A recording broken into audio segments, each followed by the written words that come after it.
Right now, half of the internet's screaming that AI is the biggest bubble in history. The other half screaming that it's the biggest breakthrough since sliced bread. And honestly, I avoided making this video for a long time, mostly because AI is the only thing anyone talks about anymore. But the longer this debate spiraled, the clearer it got to me that both sides were arguing about the wrong thing entirely. It's reached a point where I felt like I couldn't just sit back and watch anymore, so here we are. Because the uncomfortable truth is that it doesn't matter which half of the internet is right. Both of them are watching the wrong thing entirely. They're missing what's hiding in plain sight. Everyone in this fight is arguing about the same thing. User growth, adoption, revenue, how many people are using this stuff. They're all just arguing about demand. But demand is also the side of the coin that can lie to you. It's noisy, it's narrative-driven, and it's a story that changes depending on who's telling it and what they're trying to sell you. But every coin has two sides. And the other side, the one nobody's talking about, is the side that paints a much better picture of what's actually unfolding. It's what the world's best investors have quietly used to track financial bubbles for more than 200 years. And it starts by looking at the other side of the coin, supply. Because demand can be faked, and we'll get more into exactly how that happens a bit later. But you can't fake supply. Supply takes real capital, committed up front, and it tells the real story of what's happening. This year alone, the biggest tech companies in the world are on track to spend around $725 billion on artificial intelligence. And when most people hear a number like that, they usually just scroll right past it, without ever stopping to picture how much money that actually is. Because $725 billion isn't just a big number, it's an almost incomprehensible amount of money. To put it into perspective, if you spent $1 million every single day starting from the day Jesus was born, all the way through the fall of the Roman Empire, the Middle Ages, the Renaissance, both world wars, and all the way up to today, you still wouldn't have spent as much as big tech is projected to spend in AI in just this year. It breaks down to roughly $2 billion a day, $83 million an hour, or about $23,000 every second. In just the time you've spent watching this video, big tech has already spent more than $3 million on artificial intelligence. We've never seen a bubble of this size before. But as Mark Twain put it, history doesn't repeat itself, but it often rhymes. And what we're seeing right now is very familiar. The real question isn't whether AI is going to change the world or not. That part doesn't actually really matter. Financial bubbles aren't required to be built on bad technology. In fact, most of the time, it's the opposite. ResearchGate looked at 175 years of major breakthroughs from 1825 to 2000 that included innovations like the television, the automobile, and the internet. And they found that 37 of the 51 major breakthroughs in technology triggered a massive speculative financial bubble.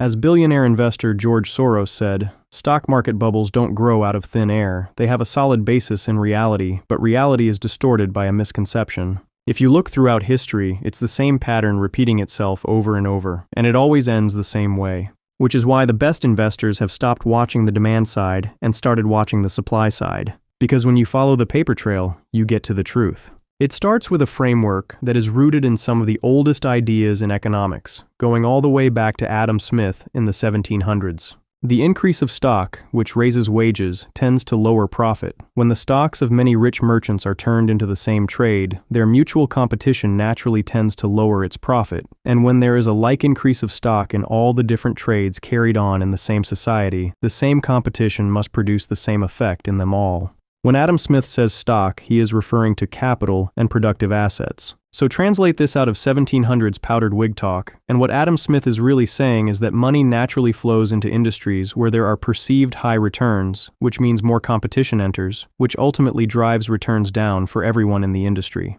And this idea has been modernized and expanded upon into a framework with a new name, the capital cycle theory. It ignores the noise involved with demand and just focuses on what actually matters, the capital flowing through the supply side of an industry. And after I explain how it works, you'll start to notice the same patterns repeating across stock market bubbles throughout history. The capital cycle moves through an industry in 4 steps. First, the flood. A new technology shows up, the returns look sexy, and capital comes pouring in to chase them. Step 2 is the boom. Money keeps pouring in, competitors pile in faster than the demand can grow, and the more everyone builds, the more the returns start to slip. Step 3, the collapse. All that new supply finally crushes the very returns that attracted it in the first place. Prices fall, companies fail, the industry consolidates, and a lot of people lose a lot of money. And finally, the inheritance. This is where the real money gets made. Capital flees the industry, the builders go bankrupt, and somebody walks into the wreckage, buys the assets for pennies on the dollar, and collects the value the original builders in the industry paid for. That's the capital cycle theory. The idea is simple. Returns are driven by supply, not demand. The best opportunities show up where capital is fleeing, the worst where it's flooding in. And if you go back through history, you'll see the capital cycle showing up again and again. But before I show you, here's Oaktree Capital co-founder and billionaire investor Howard Marks, breaking down how history repeats itself in the markets. Most people ignore history. Most booms, and I've probably lived through about half a dozen real booms in my 50 years in the business, are usually about something new. And the internet in 99, the nifty 50, Xerox in 69, whatever it might be, subprime mortgage securities. And the people who get excited about it, who cotton to it, who are intoxicated by the positives and willing to ignore the negatives, if you say to them, well, that happened 20 and 40 years ago and it ended badly, what they say is they use the 4 worst words in the world. It's different this time. The rules of the past don't apply. Yes, the average PE ratio historically has been 16, but now it's 32, and that's okay because the internet has changed the world. So let's rewind to one of the earliest examples of the capital cycle theory playing out from start to finish. Take yourself back to the 1830s. The first industrial revolution is in full swing in Britain. Mines and factories need to move coal and iron faster than horse-drawn wagons allow them to. Then new railway technology shows up and changes everything. And where excitement is, the money follows. This is the flood. Capital poured into anything with the word railway attached to it, and not just from bankers, shopkeepers, clergymen, widows, all of them piled into railway stocks because nobody wanted to be the one who missed out on getting rich. At its peak, railway investment hit around 7% of the entire British economy. In a single year, Parliament passed 272 separate acts just to authorize new lines. Then came the boom. Companies stopped building the railways the country needed and started building whatever they thought would push their share price up. Routes got duplicated, lines got run out to villages that would never fill a single train. Then a reality check came when the new lines were bringing in only about a quarter of the revenue investors had been promised. And once that was undeniable, the math caught up all at once. By 1850, the collapse was in full effect, and the British Railway Index saw its shares being worth less than half their peak. Fortunes that had felt permanent were simply gone. And then the last step, the inheritance. The original investors got wiped out, but the rails they had bankrupted themselves laying were still sitting in the ground. Over the following decades, that network became the backbone of the entire British industrial economy. And the people who got rich were the ones who scooped those assets up for pennies after the bubble burst. That's the capital cycle from start to finish. Flood, boom, collapse, inheritance. Money flooded toward the shiniest new industry, certain that's where the best returns were, until all the competition led to oversupply, returns getting crushed, and the people who supplied the boom were destroyed by the very supply they created, while the value they paid for was left for whoever showed up after the crash to snag for a great price. But while the top hats and mutton chops make it easy to dismiss all this as a Victorian problem we would never fall victim to now, that couldn't be farther from the truth. Jump all the way to the late 90s, and we can see the same cycle play out again. After the US rewrote its telecom laws in 1996, the flood poured into fiber optic cable. Carriers buried more than $500 billion of it, around 80 million miles, across the country and under the oceans. But then the hype started to fade, and reality caught up. Around 85% of all that fiber sat in the ground completely unused. Bandwidth prices fell about 90%. The NASDAQ fell more than 70%. And Corning, one of the largest fiber makers in the world, watched its stock go from over $100 a share to about $1. And funny enough, Corning over the past year has become one of the hottest names in AI right now, and their stock chart looks awfully similar today, as it did back in the early 2000s. If we fast forward another decade, we see the pattern play out again in oil. Innovations in fracking unlocked massive, previously inaccessible reserves. Capital flooded in, drillers came chasing all at once. U.S. oil production roughly doubled, and the U.S. became the largest oil producer on Earth. And then the supply blew straight past the demand. Between 2014 and 2016, the price of oil collapsed from over $100 a barrel to about $30. More than 200 North American oil and gas companies went bankrupt, the borrowers drowned, and the cheap energy they left behind got picked up at a steep discount. So railway mania in the 1840s, fiber optic cable in the late 90s, and shale just over a decade ago. 3 different centuries, 3 different technologies, 3 completely different industries, nothing in common except one thing, the exact same cycle playing out underneath all of it.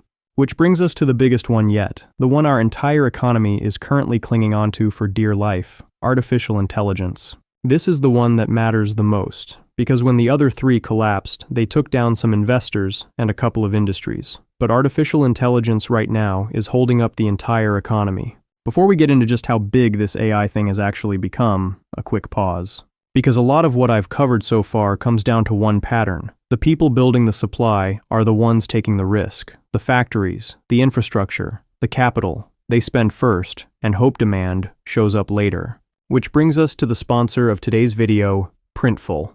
They do the opposite. Printful is print on demand. You make a design, put it on a product, and nothing gets made until someone's already bought it. Meaning no upfront inventory costs, no stacks of boxes taking over your garage, and no risk of being stuck with products nobody wants. The order comes first. Printful handles everything after that.